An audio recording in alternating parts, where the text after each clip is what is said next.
خواتاتي الغاليات العزازات على قلبي، توحشتكم بزاف بزاف بزاف. دائما كطلبوني على شي وصفه اللي كتحيد الوزن، كتنقص، كدير تخسيس، يعني غلاظ بزاف، سمان بزاف، وليتو طبوزيات. خاصكم تشوفوا كيفاش ديروا تحيدوا الوزن. غادي تجيبوا المترو، غادي تعبروا روسكم وتبداو الوصفه اللي غادي نعطيكم اليوم. وتنتحداك ترجعي عندي من هنا شهر تقولي لي راني نقصت النص في الوزن ديالي، وانا كنتحداك هنا في هذا الفيديو هذا وصلوا ل 10000 لايك، لانه يستحق الموضوع لاول مره يذكر او يتكلم عليه شي حد في اليوتيوب. لاول مره هادشي اللي كنتكلم عليه غادي يتذكر. طريقه سهله بزاف، المكون ما فيه لا رائحه لا مذاق لا والو، كتشربيه بحال كتشربي الماء، كيحسك بالشبع وكينقص لك الوزن. نبداو الفيديو على بركه الله. السلام عليكم خواتاتي، كي دايرين؟ واش لاباس عليكم؟ هاني عندكم وجميع متتبعي عالم ياسين. كنتمنى تكونوا ان شاء الله بخير وعلى خير. مرحبا بكم في قناتكم المتواضعه اللي كتعطيكم دائما الجديد والمفيد واللي في المتناول ديال الجميع. اليوم كما كتشوفوا من العنوان ومن الصوره غادي نتكلموا ان شاء الله باذن الله على واحد الموضوع اللي تطلب مني بكثره. كاينه تعاليق كثيره بزاف، سواء في التيك توك او في الانستغرام او هنا في اليوتيوب في لي كومونتير، كيطلبوا مني كيفاش نقصوا الوزن الزائد. يعني كاينين الاخوات اللي كيهضروا معايا عندهم 120 كيلو، كاينه 100 كيلو، كاينه 99 كيلو، يعني بزاف. غادي تحاولي ما امكن اختي انك تعبري راسك، الطول ديالك، عبري الطول ديالك غير بوحدك بشي سنتيم بحال هذا يكون يعني عندك في الدار. عبري راسك وشوفي شحال فيك. كانت فيك متر و50 خاص تكون فيك 50 كيلو، كانت فيك متر و69 خاص تكون فيك 69 كيلو. دائما داك المتر كنحيدوه والفاصله هي اللي كنعتمدوا عليها في الوزن ديالنا. باش انا صراحه هذا هو المنهاج اللي كنتاخذ في حياتي. اون فوا كنعبر راسي، انا عارفه راسي شحال فيا في الطول، دائما كنحاول نحافظ على داك الوزن باش ما كنزيدش بزاف. راه الا زدتي فوق داك القياس اللي وريت لكم دابا كتولي الفورمه ديالك بشعه، تتولي قدك الكرش، ما كتبقاش بحال هكا، ما كايناش. راه واخا تكوني والده 10 راه بامكانك ما تكونش عندك الكرش، غير خصك تخدمي عليها. والاهم الاهم في هذا الشيء هو انك تحيدي العكاز، هو انك ملي تشوفي شي وصفه وتشوفي المكونات ديالها بساط وصحيين، يعني كلهم منافع، ما تاكزيش انك تجربي وانك تداومي. ماشي ندير الحاجه مره ونقول راه ما قداتليش، ونتبع جميع التعليمات اللي كتعطيني في الفيديو. ملي كيبدا الفيديو وانا كنعطيكم في النصائح حتى كنكمل. اذا ما نفلت حتى شي حاجه، لان هذا المشكل كاين عندي انا في لاشين، هو انكم كتبقاو كتعطيوني اسئله كاينه في الفيديو. حاولوا اخواتي ما امكن انكم تتبعوا لا فيديو كامل، راه غادي يكونوا فيه نصائح اللي غادي يفيدكم، وغادي نوريكم واحد المكون سحري اللي غادي يحيد لكم ان شاء الله الدهون وغادي ينقص لكم الوزن ان شاء الله. راه غادي تنقصوا كيلوغرامات مهمه جدا جدا، وانا عارفه شنو غادي نقول، اشنو كنقول، لان غادي تجربوه، غادي ترجعوا تردوا لي الخبر في لي كومونتير، ترحموا لي الوالدين عليه. ما عمرو ما هضر عليه شي واحد في اليوتيوب، بلا ما تقولوا لي هضرات عليه فلانه ولا فلانه، لانه ما عمرو ما تذكر. غادي نوريكم ان شاء الله اليوم وصفات اللي غادي تفيدكم بزاف. يعني اللي غليظ بزاف وبغى ينقص الوزن، او غليظه بزاف سمينه بزاف بغات دير تخسيس بمواد طبيعيه، تبع معايا الفيديو الى النهايه. قبل لا نبدا معكم فيديو، مرحبا بكم مره اخرى. ما تنساوش ليا ابوني في لاشين، تفعيل الجرس باش توصلوا بكل ما هو جديد، شي لايك وشي تعليق يكون محفز. ومرحبا بكم مره أخرى. انا رجعت معكم خواتاتي باش نوريكم ان شاء الله المكونات. بالنسبه للمكون الاول اللي هو اساسي اساسي اساسي، انا غادي نعطيكم هنا 3 ديال الوصفات. علاش غادي نعطيكم 3؟ ماذا بكم انكم ترافقوا واحد جوج غادي نهضر عليهم هنا، ولكن كنعطي اختيارات حتى على حساب البنات اللي ما كيعيشوش هنا في المغرب، يعني وكاينين في دول اخرى، يعني بحال اوروبا. اما الدول العربيه راه هاد الاعشاب كيما كاينين عندنا كاينين عندهم، يعني الاعشاب كاين عندنا وكاين عندهم، راه ممكن يلقاوها بكل سهوله. انما البنات اللي كاينين في اوروبا، كاينين بعض البلدان اللي ما تيتوفرش عندهم هادشي، يعني وتيلقاو مشكل وتيبقاو فيا صراحه بزاف. المهم المكون الاساسي وهو بذور القاطونه. بذور القاطونه اخواتي كما قلت راه ما هضرش عليها شي حد قبل مني، وانا عارفاها بلا كتحيد الوزن 100%. بحثوا عليها وقراو عليها وشوفوا اشنو غادي تعطيكم اخواتي. راها خطيره خطيره خطيره زياده الوزن. الوصفه موجهه هنا للاناث والذكور، كنقول اخواتي فقط لان المحتوى ديال لاشين موجه للنساء 99%. هادشي اللي كاين. مي هاد الوصفه هذه راه يستعملوها نساء ورجال، صغار وكبار، يعني غير فوق 6 سنين. الا ولدك غليظ بزاف عطيه شويه من هادشي اللي غادي نهضر عليه، وانا غادي نوريكم كيفاش تستعمل. والاستعمال ديال ساهل ساهل ساهل ساهل بزاف، ما غاديش يجيك عليها العكز لان ما فيهاش تماره. القاطونه شنو كدير؟ القاطونه كتحسسنا بالشبع، كنشبعوا. انا نوريها لكم، قربها الكاميرا باش نوريها لكم. القاطونه كتحسسنا بالشبع، ما كتحسسناش بالجوع، يعني كنبقاو بلا ماكله واحد الفتره، وهذاك الشيء هو اللي كيجعلنا اننا نقصوا في الوزن ديالنا بشكل صحي، يعني بلا ما نديروا في راسنا شي يعني بطرق امنه وطبيعيه جدا. غادي نوريكم القاطونه كيفاش دايره في الشكل ديالها. هي تقريبا اخواتي دايره بحال زريعه الكتان، وهي رقيقه على زريعه الكتان. هادو سميتهم بذور القاطونه. بذور القاطونه اخواتي راهم موجودين يعني عند العشاب، غير تقول ليه بذور القاطونه غادي يعطيهم لك. راهما على هذا الشكل، هاهما هنا باينين مزيان، شفتوهم؟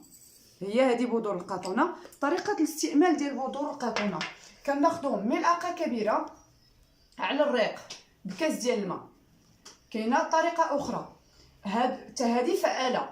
ثانيه هو انك كتاخذي كاس كديري فيه بذور القاطونه، معلقه بحال هكا، كتخوي عليها الماء. ها نتوما شوفوا، كتخوي عليها الماء يكون مغلي، وكتغطي عليها وكتخلي داك الماء حتى كيولي يعني فاتر، ما هو بارد ما هو سخون. كتشربيها على الريق. ها نتوما البنات، صحيه، ما كتاديش الصحه. اي وحده عندها الدرين ديالها كبار، كرشها مدلدله، الفخاد ديالها كذا، راه كتحيد هذوك الدهون وكتنقص في الوزن ككل. ما كنهضروش هنا على الناس اللي عندهم الكرش ولا شي حاجه. الناس اللي عندهم الكرش يرجعوا للفيديوهات السابقه، عطيتكم يعني وصفات اللي كتحيد الكرش فقط، فهمتوا؟ كتحيد الكرش والجناب. انما الفيديو ديال اليوم الناس اللي بغات تنقص ككل، يعني بغات تحيد الوزن ديالها كلشي.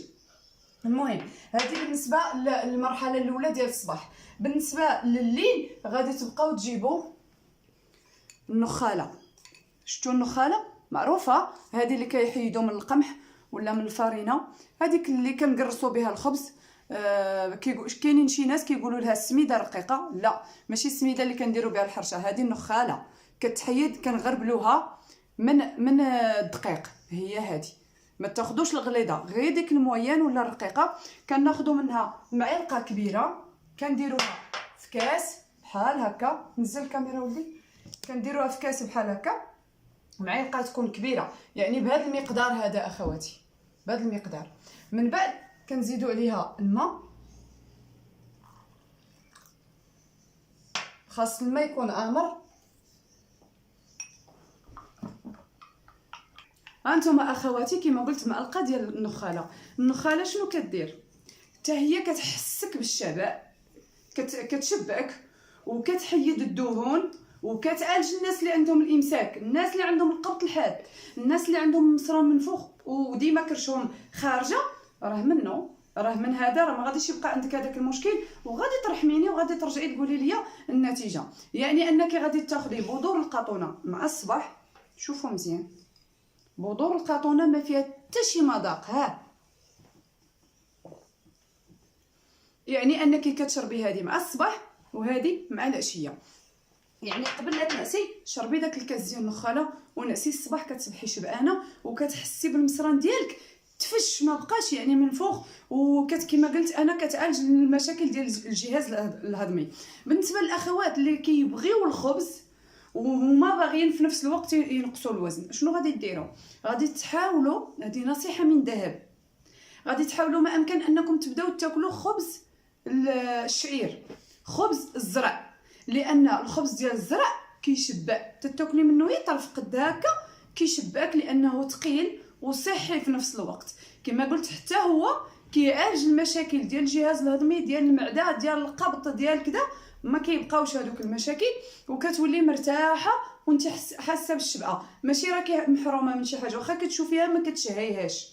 اللي كتموت على الخبز تحاول ما امكن انها تشري او لا تعجن الخبز ديال الزرع صافي، وتبدا دير هاد الوصفتين معا. سبق لي وتكلمت في فيديوهات سابقه على الفوائد ديال زريعه الكتان. الفوائد ديال زريعه الكتان، زريعه الكتان سيف ذو حدين. كتزيد الوزن وكتنقص الوزن، الطريقه كتختلف، ما طحنوهاش.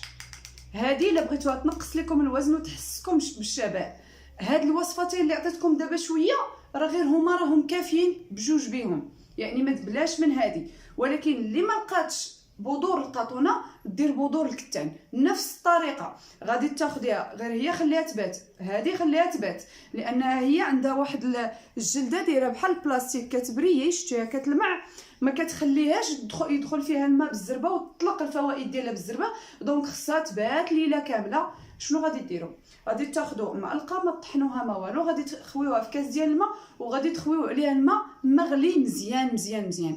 من بعد غادي تغطيو عليها مزيان وتخليوها تبات حتى للصباح. هذاك هو الفطور ديالك بلا ما تصفيها، غير شربيها، راه كتلقايها رطابت شويه، شربي اولا صفيه وشربي، لانها ليله كامله تلقات الفوائد ديالها في الماء. انما بذور القطونه ما تحتاج تصفى، انا شفتوني شربتها قدامكم ما كتحتاج تصفى، راه شربت كاع هذا الشيء هذا غير مع التصوير، ما انا راه كنشربها عادي وما فيهاش هي شي ريحه او شي مذاق او شي حاجه كتعيف او لا شي مروره ولا شي حاجه، راها واعره البنات، راه غادي تحيد لكم الوزن بواحد الطريقه زوينه صحيه وامنه وسريعه. وهذا الشيء اللي كنبغيو حنا دابا، كنبغيو نجربوا وصفه وتعطينا نتائج مزيانه في واحد الظرف وجيز، يعني ما فينا ما يصبر.